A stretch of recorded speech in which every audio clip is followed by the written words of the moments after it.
At my grandson's birthday lunch, my daughter-in-law toasted me. To the old lady who's going to a nursing home as soon as we get the inheritance. I raised my glass and revealed that the house deed was in the name of whoever took care of me until the end. I'm glad to have you here.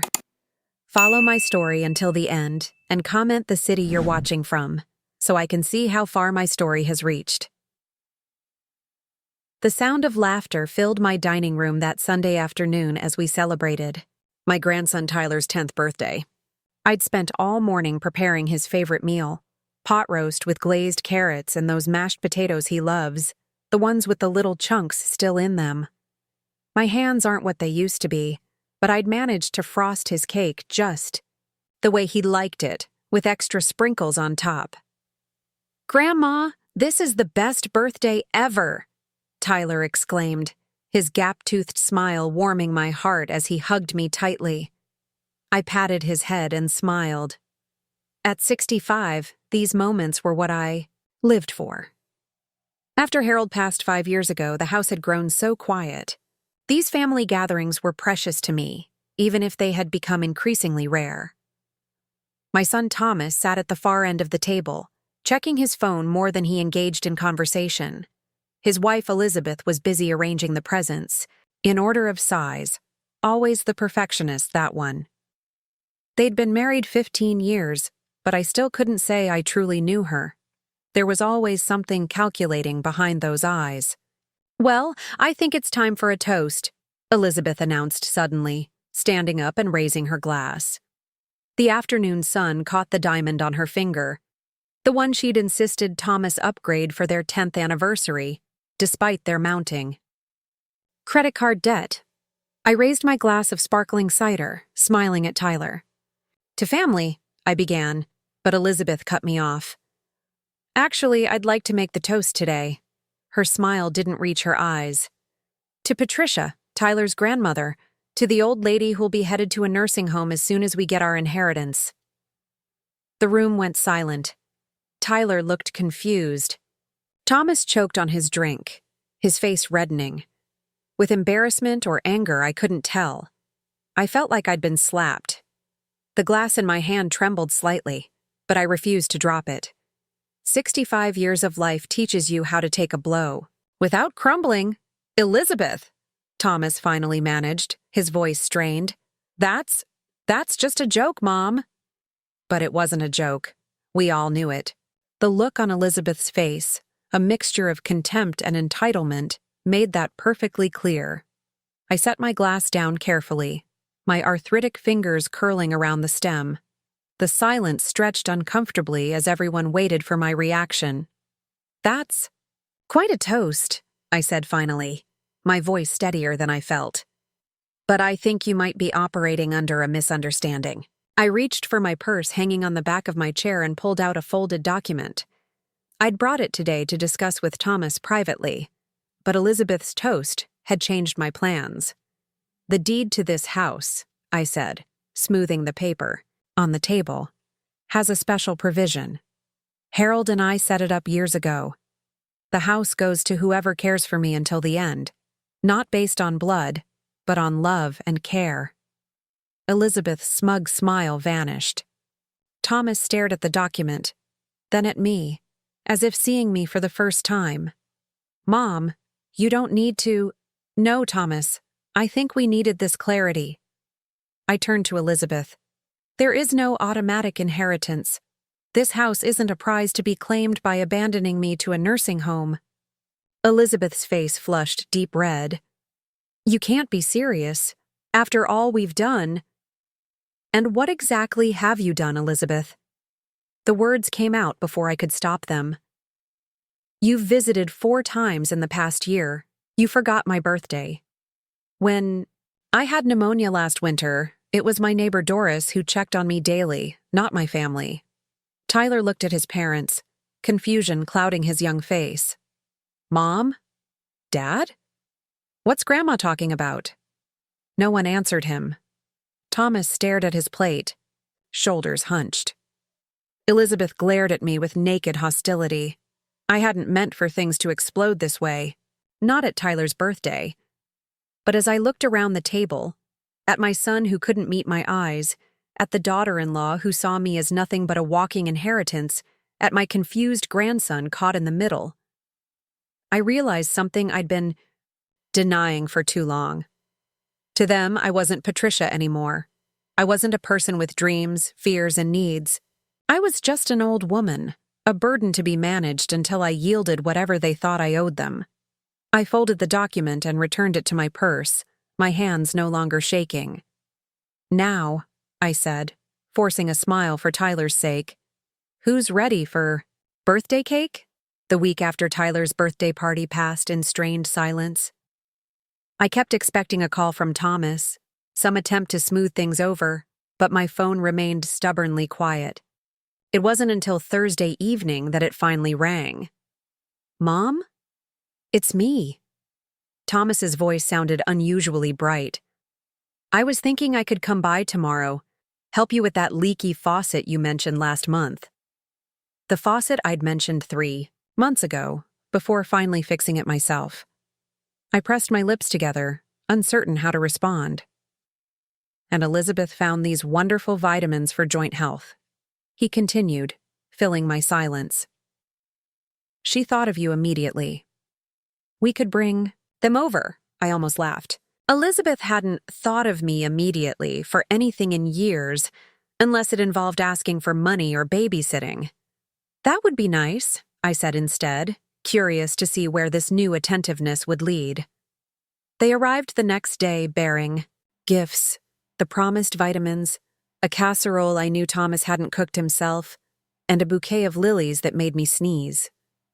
Elizabeth hugged me, her embrace stiff and performative. "Your hydrangeas are looking lovely," she commented, wandering around my living room, her eyes lingering on the antique sideboard that had belonged to my mother. "Thomas, could you look at the garbage disposal? It's making a strange noise," I said, though it worked perfectly fine. As soon as Thomas disappeared into the kitchen, Elizabeth's demeanor changed. She leaned closer, her voice dropping to a conspiratorial whisper. "Patricia, I hope there are no hard feelings about that silly toast. You know how I get with a little wine. Just a bad joke." I nodded, not trusting myself to speak. "I was actually hoping we could talk about your arrangements." Her eyes flickered toward my study, where I kept my important papers. "At our age, it's so important to have everything in order." At our age. Elizabeth was 43. "Everything's in order," I assured her. "My lawyer, Clara, helped me update everything last spring." Something flashed in Elizabeth's eyes. Annoyance? Concern? Clara Gibson? But she's more of a friend than a professional, isn't she? We know an excellent estate attorney who could— "Clara's been practicing elder law for 30 years, I interrupted. "I'm quite satisfied with her work." Elizabeth's smile tightened. Before she could respond, Thomas called from the kitchen, asking where I kept my wrenches. "Excuse me," I said, leaving her standing there. Over the next few weeks, a strange new pattern emerged. Thomas called every few days. Elizabeth tagged along on every visit, always bearing gifts, always finding reasons to wander around my house, examining my possessions like items in a catalog. They invited me to dinner at their house, something that hadn't happened in over a year. They offered to take me to doctor appointments. Elizabeth even suggested I might enjoy having her organize my closets. One Tuesday afternoon, I returned from grocery shopping earlier than expected and found Elizabeth in my study, my file cabinet. Drawer partially open. "Oh," she jumped, hastily closing the drawer. "I was just looking for a pen to leave you a note. You weren't answering your phone." The pen and paper sitting plainly on my desk told a different story. That night, I called, "Clara." "They're up to something," I said, after recounting the day's events. "Ever since I mentioned that provision in the deed, they've been different." Clara sighed. "Unfortunately, I've seen this before. Your revelation about the house made them realize they can't take your assets for granted. Now they're trying to position themselves as your caregivers. But it's so transparent, I protested. Elizabeth can barely hide her contempt for me. People can be surprisingly two-faced when inheritance is involved, Clara replied. But this might actually be useful. Useful? How? It shows you who they really are and what they really want. Her voice softened. Patricia, maybe it's time to see who truly cares about you, not what you can give them. After we hung up, I sat on my porch swing, watching the neighborhood settle into evening. The Johnsons across the street were walking their dog. 2 houses down, Mrs. Abernathy was watering her roses. And next door, Doris's lights glowed warmly in her kitchen window. Doris had brought me soup when I was sick. She collected my mail when I visited my sister in Florida. She remembered my birthday without Facebook reminders, yet I had barely acknowledged her kindnesses, focused instead on a son who visited out of obligation, and a daughter-in-law who couldn't even hide her impatience for me to die. Clara was right. It was time to find out who truly cared about Patricia, the person, not Patricia, the inheritance. I picked up my phone and began composing a text message to Thomas, Elizabeth, and even Tyler. Then, after a moment's hesitation, I added Doris's number to the list. The test would be simple but revealing. And maybe, just maybe, it would finally open my eyes to who deserved a place in my life and in my will. The following Saturday, I put my plan into action. I waited until late afternoon when I knew Thomas and Elizabeth would be home from Tyler's soccer practice. I pushed the coffee table in my living room aside, carefully lowered myself to the floor, and took a deep breath. Help. I called out, loud enough for someone passing by to hear. I've fallen. Then I dialed Thomas's number. When it went to voicemail, I left a trembling message. Thomas, I fell. I can't get up. Please come quickly. I called Elizabeth next, then Even. Tried Tyler's new phone, a gift from his parents to stay connected, though he rarely answered my calls. Each time I left the same urgent message. Finally, I called Doris. Patricia, is everything all right? Her voice was immediately concerned. I've fallen, Doris. I can't seem to get up. I made my voice sound weak, hating the deception but needing to know the truth. I'm coming right over. Don't try to move if it hurts. I heard her keys jangling through the phone before she hung up. Less than 2 minutes later, my doorbell rang repeatedly. Patricia, it's Doris. The door's locked. Key, under the blue pot, I called out weakly. Seconds later, Doris burst through the door, still wearing her gardening gloves, dirt smudged on her cheek. Her eyes widened when she saw me on the floor. Oh my goodness, what happened? She knelt beside me, her hands hovering uncertainly. Where does it hurt? Should I call an ambulance? The genuine concern in her eyes made my throat tighten. No calculation there, no assessment of what caring for me might yield her someday. Doris, I need to tell you something, I said, sitting up. I'm not actually hurt. Her eyebrows shot up in confusion. I was testing something. I explained my experiment, watching her expression shift from concern to understanding. You called your family first, didn't you? She asked quietly. I nodded, embarrassed now by my scheme. I'm sorry for lying to you. Doris sat back on her heels, removing her gardening gloves. Don't be. I understand why you did it. It's just, ever since Tyler's birthday party, they've been acting different. Suddenly they care about my health, my house, my papers. I shook my head. But not about me. I've been watching, Doris admitted. Their cars in your driveway. All those gift bags. Elizabeth even asked me if I knew anything about your will. She what? I was stunned. Last week when I was getting my mail, said she was concerned about unscrupulous people taking advantage of you. Doris's mouth tightened. I told her you were sharper than both of us put together. I laughed for what felt like the first time in weeks.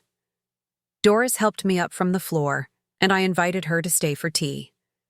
We sat at my kitchen table, the late afternoon sun warming the room as we talked. Really talked, like two people genuinely interested in each other's lives. I learned that Doris had been a librarian before retiring, that she'd lost her partner Jean 3 years ago, that she made intricate quilts donated to children's hospitals. She showed me pictures on her phone of her latest creation, a colorful hodgepodge of fabrics that somehow came together beautifully. Like life, she said, smiling at the photo, bits and pieces that don't seem to match, but somehow they make something worth looking at. As she spoke, my phone remained silent. No missed calls, no worried texts, no son rushing to his mother's aid. You know, Doris said gently, family isn't always who we're born to or who we give birth to. Sometimes family is who shows up when you call. Her words struck me like a physical blow. For years, I'd made excuses for Thomas's absences, for Elizabeth's thinly veiled contempt. I'd told myself that blood was thicker than water, that family was family. But sitting across from Doris, this woman who'd dropped everything to help me, who asked for nothing in return, I wondered if I'd been wrong all along. My phone finally chimed at 7:43 p.m., over 3 hours after my calls. Mom, just saw your message. Everything okay? No urgency, no concern. Just a perfunctory check-in that had taken him hours to make. I looked at Doris, who was telling me about a book club she thought I might enjoy, her eyes bright with genuine warmth. Then I looked back at my phone, at the son who couldn't be bothered, to return an emergency call from his mother. You're right, I said to Doris, setting my phone aside without responding to Thomas. Family is who shows up, and for the first time in years, I felt the weight of obligation lifting from my shoulders. I didn't owe loyalty to people who saw me as nothing but a future inheritance. I didn't have to keep trying to earn love from those unwilling to give it freely. As Doris and I clinked our teacups in a silent toast, I made a decision. It was time to rebuild my definition of family, and time to rewrite my will. Monday morning arrived with a pounding at my front door. I was in the kitchen, enjoying my second cup of coffee and the crossword puzzle when the knocking began. Insistent, impatient. Mom, open up! Thomas's voice carried through the house. I took my time walking to the door, steeling myself for what was coming. When I opened it, Thomas pushed past me, Elizabeth close behind him. Why didn't you answer my text? Thomas demanded. I was worried sick. A lie. If he'd been worried, he would have come yesterday, not nearly 24 hours later. I was busy, I said simply, closing the door behind them. Elizabeth's eyes darted around my living room, noting the teacup still on the coffee table from Doris's return visit last evening. You had company? Her voice was sharp with suspicion. Doris came over. I moved back to my kitchen table, letting them follow. She checks on me regularly. Thomas shifted uncomfortably. Look, Mom, about your message. I fell, I interrupted. Couldn't get up. Called for help. We were at Tyler's game, Elizabeth said quickly. You know how important those are to him. Doris was gardening, I replied. She was here within 2 minutes. Thomas had the grace to look embarrassed. Mom, that's not fair. We live 15 minutes away. You responded 3 hours later, Thomas. Not even a phone call, just a text. Elizabeth's face tightened. We've been under a lot of stress lately. If you'd bothered to ask about our lives instead of just expecting us to drop everything. What kind of stress? I asked. The question seemed to catch her off guard. She glanced at Thomas, who suddenly became very interested in the pattern on my tablecloth. Financial pressures, Elizabeth finally said. The economy, you know. Our investments haven't performed as expected. Thomas cleared his throat. We might have to sell the lake house. The lake house they'd purchased 2 years ago, against my advice. The lake house that had stretched their finances to the breaking. point, but that Elizabeth had insisted they needed to keep up appearances. "I'm sorry to hear that," I said, genuinely meaning it for Thomas's sake, if not for hers. "Well," Elizabeth said, her voice shifting to a sweeter tone, "we were actually hoping to discuss something with you," and there it was. The real reason for their visit? "We've been thinking about your situation," she continued, placing her manicured hand on mine. "Living alone at your age can be so dangerous. That fall you had proves it." "I've lived alone for 5 years," I pointed out. "This was my first fall." Thomas jumped in. "What if we converted your basement into an apartment for you? You could sell this place, move in with us. We'd be right upstairs if you needed anything." I almost laughed at the transparency of it. Sell my house, my most valuable asset, and move into their basement. How convenient for them. "That's very thoughtful," I said carefully. "But I'm happy here." Elizabeth's smile stiffened. "Patricia, be reasonable. This house is too big for one person.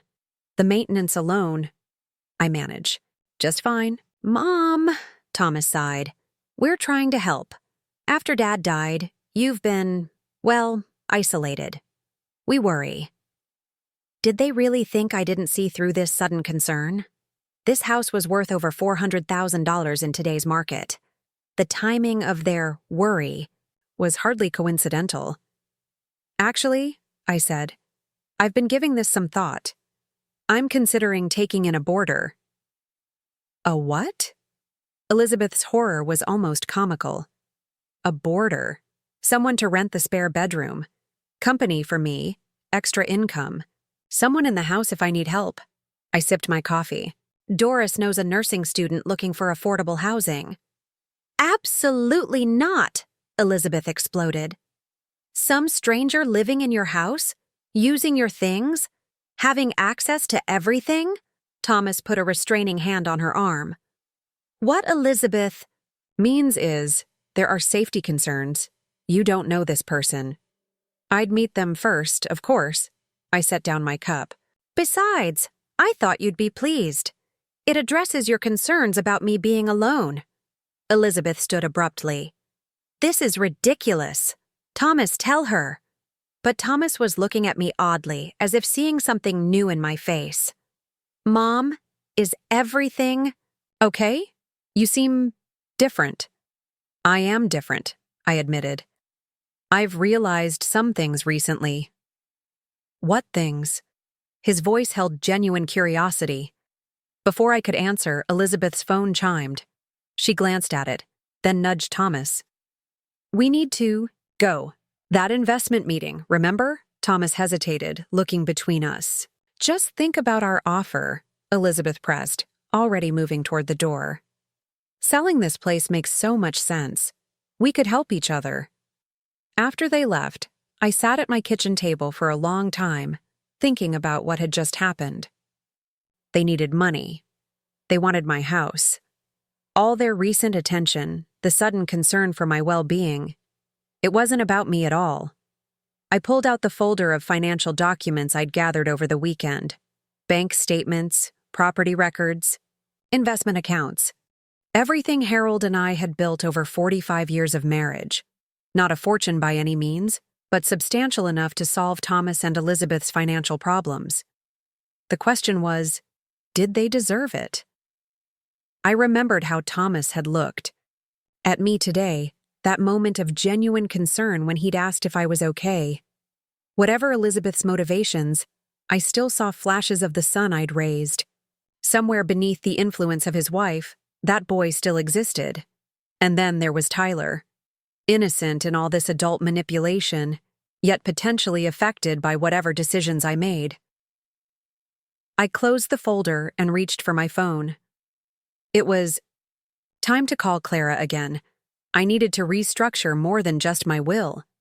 I needed to rebuild my entire concept of family. "You're sure about this?" Clara asked, looking up from the documents spread across her desk. "It's a significant change." I nodded, feeling more certain than I had in years. "I'm sure." It had been 3 weeks since my fall, 3 weeks of careful reflection and planning. 3 weeks of Thomas and Elizabeth making increasingly desperate attempts to convince me to sell my house and move in with them. Well then, Clara gathered the papers into a neat stack. I'll have these ready for your signature by Friday. And Patricia, she added, her voice softening, I'm proud of you. I felt a flush of warmth at her words.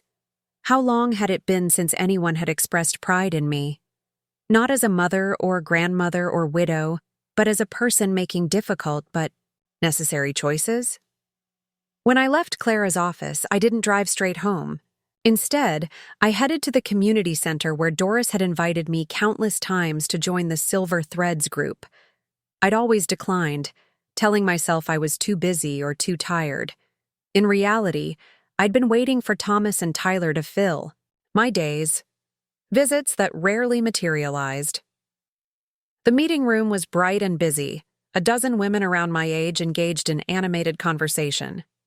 Doris spotted me immediately, her face lighting up with surprise and delight. Patricia, you came! She hurried over, taking my hands in hers. Everyone, this is my neighbor Patricia. The welcome I received was warm and genuine. These women didn't care about my house or what I could give them. They simply enjoyed each other's company. Dorothy, a retired teacher with a quick wit, was organizing a book club. Mabel, whose arthritis-gnarled hands didn't stop her from creating beautiful watercolors, was planning an art show at the local library. Helen and June, sisters in their 70s, were coordinating volunteer shifts at the children's hospital. We could use another reader for story hour, Helen mentioned. The children love new voices. I found myself volunteering before I even realized it. I'd love to. I used to read to my kindergarten classes years ago. You were a teacher? June asked, interested in a way Elizabeth never had been when I mentioned my former career. For the next hour, I talked and laughed more than I had in months. These women had lives full of purpose and connection.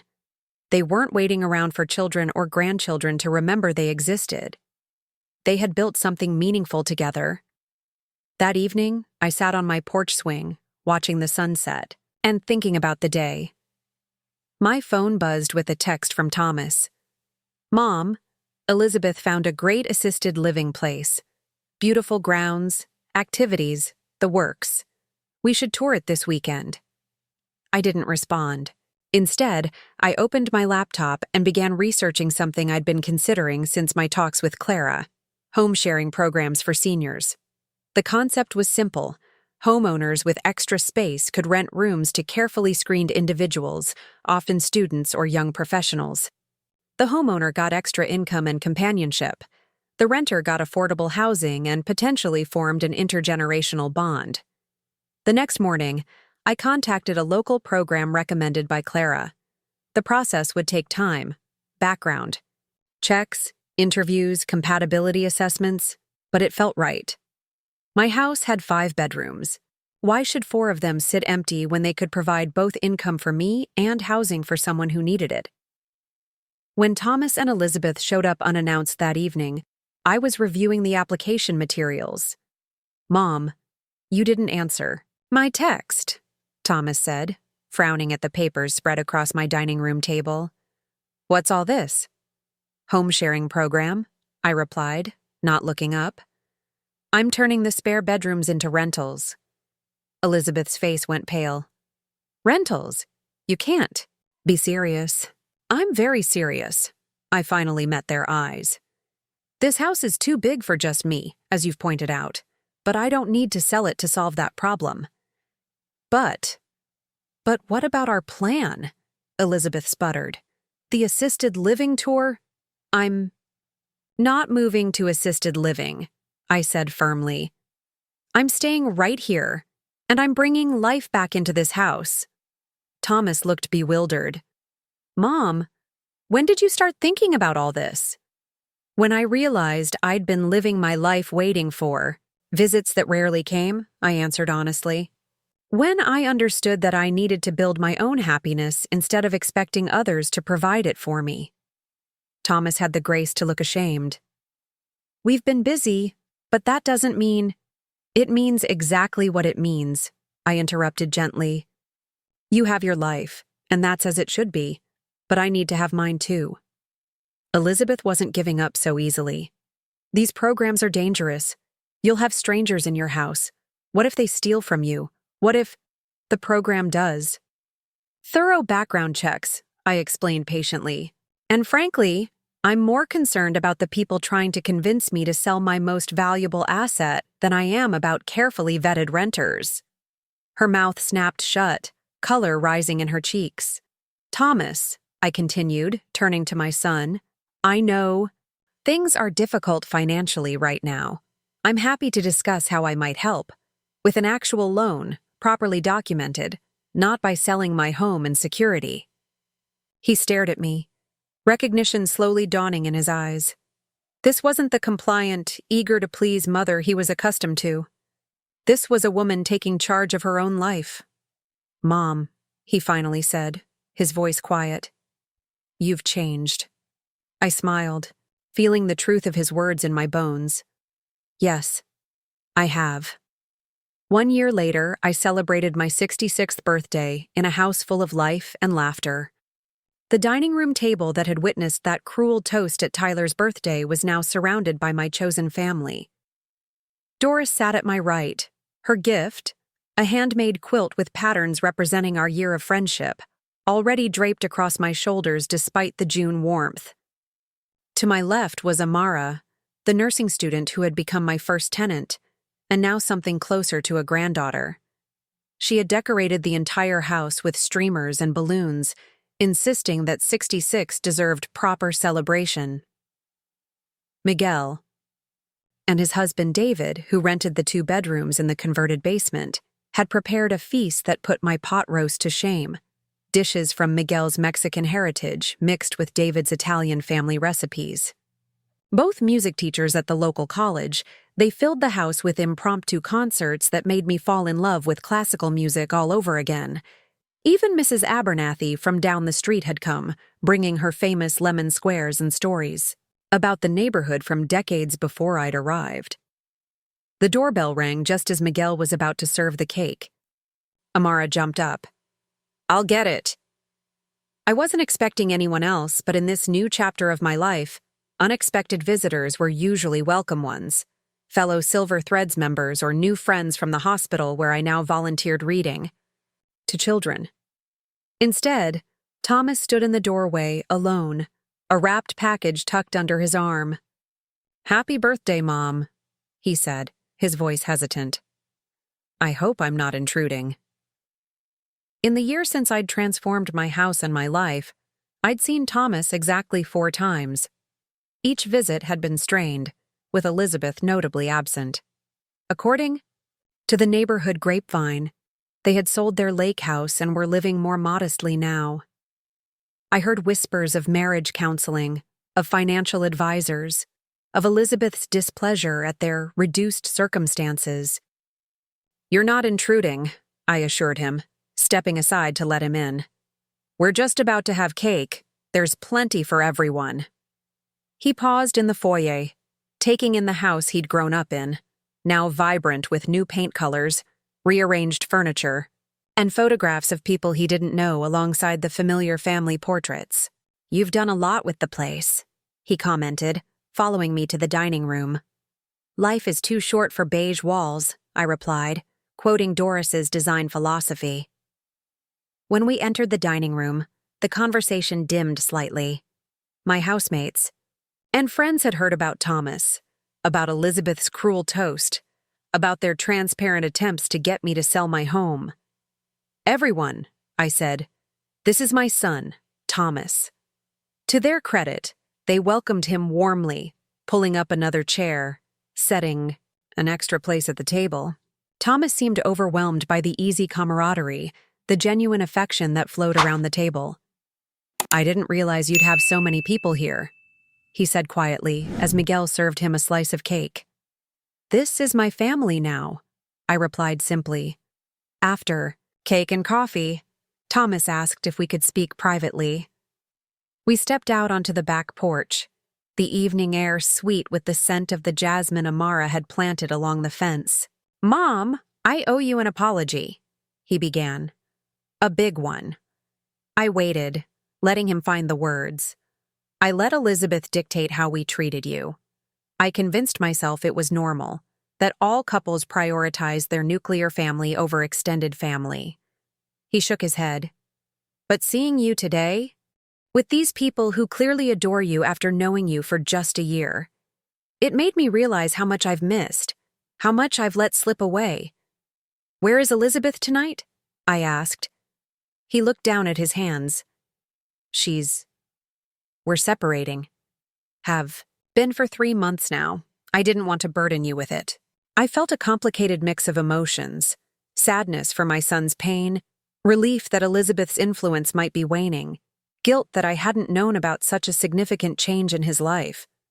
"I'm sorry to hear that," I said sincerely.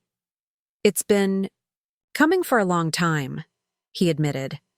"The financial stress was part of it. But honestly, Mom, I think what you did, standing up for yourself, refusing to be manipulated, it made me see things more clearly in my own marriage." We sat in silence for a moment, the sounds of laughter and conversation drifting through the screen door. "I don't expect you to forgive me right away," Thomas continued. "But I hope maybe we can start again somehow. I miss you, and Tyler misses you terribly." "I miss him too," I said, feeling the truth of it deep in my heart. Despite everything, Tyler had always been an innocent in the adult machinations. "Would you consider letting him visit sometimes? Maybe stay over occasionally?" Thomas asked. "I know you have a full house now, but—" "Of course he can visit," I interrupted. "He's always welcome here. And so are you, Thomas, but on different terms than before." He nodded, understanding. Later that night, after everyone had gone home or retired to their rooms, I sat on the porch swing with Doris, sharing one last cup of tea. "So, Thomas wants to reconnect," she said. "It appears so. And how do you feel about that?" I considered the question carefully. "Cautious, hopeful. I won't let him hurt me again, but I won't shut the door on reconciliation either." Doris nodded approvingly. "You know, when Jean died, I thought my family was gone forever. Then I met you, and the others, and realized family is something we create and nurture, not just something we're born into." "Thank you for teaching me that," I said, reaching over to squeeze her hand. "For showing me I could rebuild at 65. "Rebuild?" Doris chuckled. "Patricia, you didn't just rebuild. You created something beautiful from scratch, something that's entirely yours." As the crickets chirped and the evening stars emerged, I thought about the cruel toast that had set everything in motion. Elizabeth had meant to hurt me, to remind me of my supposed irrelevance. Instead, she had inadvertently given me the push I needed to reclaim my life, my house, and my power. The home I had once feared losing had transformed into something far more valuable. A true haven filled with chosen family, with purpose, with joy. A living legacy that would continue to grow and flourish, regardless of who ultimately inherited the physical structure. And that, I realized, was a victory greater than any I could have imagined.